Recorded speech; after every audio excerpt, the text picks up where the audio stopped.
Lebanon पर update आ रहा है। लेबनान पर इजराइल का बड़ा एयर अटैक, ब्रेकिंग और शॉट। 70 से ज्यादा हिजबुल्लाह ठिकानों पर हमला, ब्रेकिंग और शॉट। तायर में 10 हेडक्वार्टर और हथियार डिपो तबाह कर दिए गए। बिंत जुबैल, नेबाती और तायर में बड़े भारी हमले किए गए। First on TV 9। नेतन्याहू के आदेश के बाद लेबनान पर हमले और तेज कर दिए गए। इस वक्त की बड़ी खबर ये देखिए जरा, इस सब के बीच में एक और बड़ी खबर कैंप 4 पर आई है। बड़ी खबर, इजरायली सेना को हिजबुल्लाह को कुचलने का आदेश। ब्रेक करिए जरा। नेतन्याहू ने लेबनान में हमले तेज करने का दिया आदेश। नेतन्याहू ने कहा फायर पावर बढ़ाकर देंगे जवाब। इजरायल ने फाइबर ऑप्टिक ड्रोन हमलों का भी किया जिक्र। बड़ी खबर, एक और बड़ी खबर कैंप 4 पर आई है। लेबनान में हिजबुल्लाह के खिलाफ बड़े हमले की तैयारी। ब्रेक करिए, दोनों ब्रेकिंग एक साथ। इजरायल को अमेरिका दे सकता है सैन्य कार्रवाई की छूट। हिजबुल्लाह पर 8 दिनों में 1000 ड्रोन हमलों का आरोप। शांत बैठकर हमले नहीं सहेगा इजरायल। अमेरिका, ये देखिए अमेरिकी अधिकारी के हवाले से द टाइम्स ऑफ इजरायल की रिपोर्ट आ रही है। दोनों ब्रेकिंग एक साथ दिखाइए। इस सब के बीच में एक और बड़ी खबर, सीधा आइए ब्रेक करिए। लेबनान पर इजरायली हमले को लेकर ईरान की वार्निंग। ब्रेक करिए जरा। बेरूत पर हमला हुआ तो ईरान नहीं करेगा कोई डील। दोनों ब्रेकिंग एक साथ दिखाइए। बीच में ही टूट सकता है कूटनीतिक रास्ता, ईरानी सूत्रों के हवाले से खबर है। होर्मुज और क्षेत्रीय शांति को लेकर दोहा में बातचीत जारी है। तेहरान और वॉशिंगटन और क्षेत्रीय मध्यस्थों के बीच चर्चा चल रही है। ये देखिए जरा, इस सब के बीच में एक कैंप 1 पर आइए। 24 घंटे में बेरूत पर हो सकता है विध्वंसक हमला, ब्रेकिंग और शॉट। आईडीएफ ने नागरिकों को बड़े हमले के लिए किया अलर्ट। ये देखिए जरा, फर्स्ट ऑन टीवी 9। बेरूत में रात भर इवैक्यूएशन और अलर्ट का माहौल। उत्तरी इजरायल में स्कूल बंद रखने का आदेश। इजरायल ने ऑपरेशन एरोज ऑफ फायर किया लॉन्च। ये देखिए एक और बड़ी खबर, सीधा आइए। बेरूत के दाहिया को तेजी से खाली कर रहे हैं लोग। ब्रेकिंग और शॉट दिखाइए जरा। इजरायल की चेतावनी के बाद खाली हो रहा है दाहिया, ब्रेकिंग और शॉट। First on TV 9।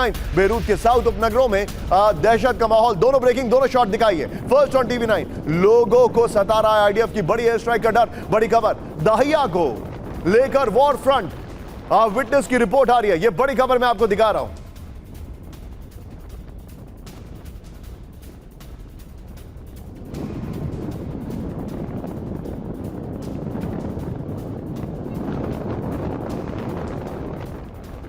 चलूंगा यहां पर। बाहल सर मेरे साथ मौजूद है। बाहल सर, इस युद्ध की पहली सीजफायर की कंडीशन क्या है?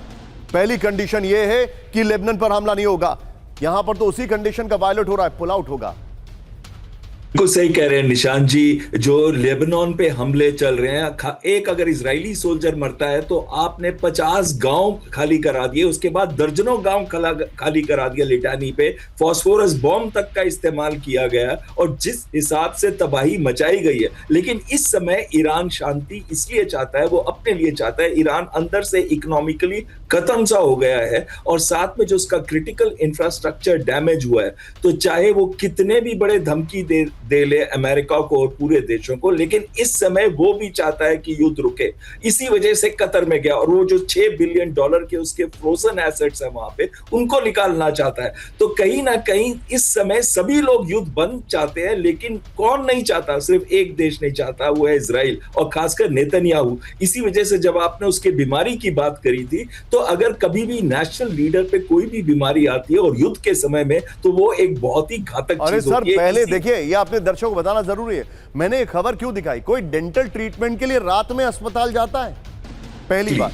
दूसरी बात, डेंटल ट्रीटमेंट के लिए रात में अस्पताल लेके गए, ये नेतन्याहू के ऑफिस ने कहा है। बड़ा सवाल यह है कि इसी ऑफिस ने जब उनका पेसमेकर लगा था तब कहा था कि उनको डिहाइड्रेशन हो गया।